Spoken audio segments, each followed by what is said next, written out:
Today, we're diving into something we all encounter every single day, but probably never give a second thought to. I mean, really think about it. Your car's engine, those giant wind turbines, massive factory equipment. What is the one single thing stopping all of them from just grinding into a screeching, seizing mess of metal? And yeah, that's the answer. Lubricating oil.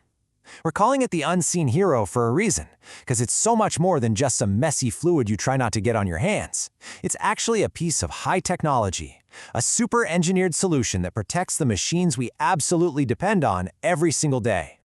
And you know, don't just think of it as some simple byproduct. Lubricating oil is one of the most important and, get this, valuable products to come out of a barrel of petroleum. It's not an afterthought at all, it's a real star player in its own right.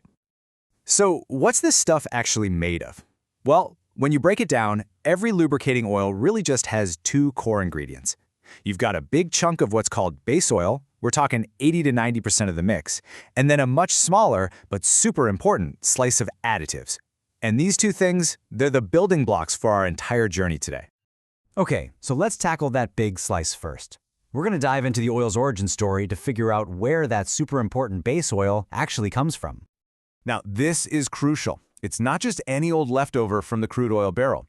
Base oil is the absolute foundation, and it comes from specific, really heavy parts of crude.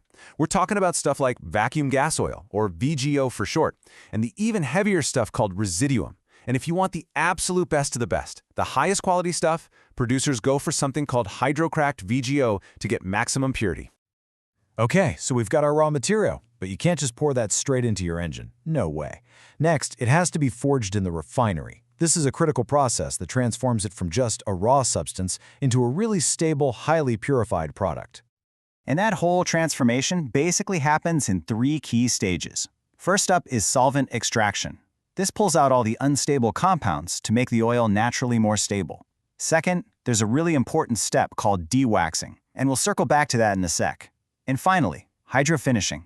Think of it like a final polish, using hydrogen to get the absolute maximum purity and thermal stability. So why is that dewaxing step so vital? Well, here's where it hits home for you. Without it, the oil would get all thick and waxy when it gets cold, basically turning into useless sludge. This one step is what guarantees your car's engine gets the protection it needs the very second you turn that key on a freezing winter morning. Pretty cool, right? Okay, so now we've got this super refined, really stable base oil. Awesome. But remember, that's only 80 to 90% of the story. Now we need the secret sauce, the additives. Because, let's be honest, base oil on its own just can't handle what modern machines demand. Remember that little sliver from our chart at the beginning? Yeah, it's only 10 to 20% of the final product, but this tiny package of chemicals makes a huge difference in how the oil performs. This is where the real chemical engineering magic happens. See, every additive has a very specific job to do. You've got antioxidants that stop the oil from breaking down when things get super hot. Then you have viscosity modifiers, which help it work perfectly whether your engine is scorching hot or ice cold. My personal favorite? Detergents and dispersants. They're literally the oil's internal cleaning crew, stopping sludge from ever building up. And, of course, you've got your anti-wear and corrosion inhibitors, which put a protective layer on all the metal parts. So, the final manufacturing step sounds pretty simple, but it demands absolute precision. You take your highly refined base oil, you take your carefully engineered package of additives, and you blend them all together in these massive, churning tanks to create the final, finished product we use every day.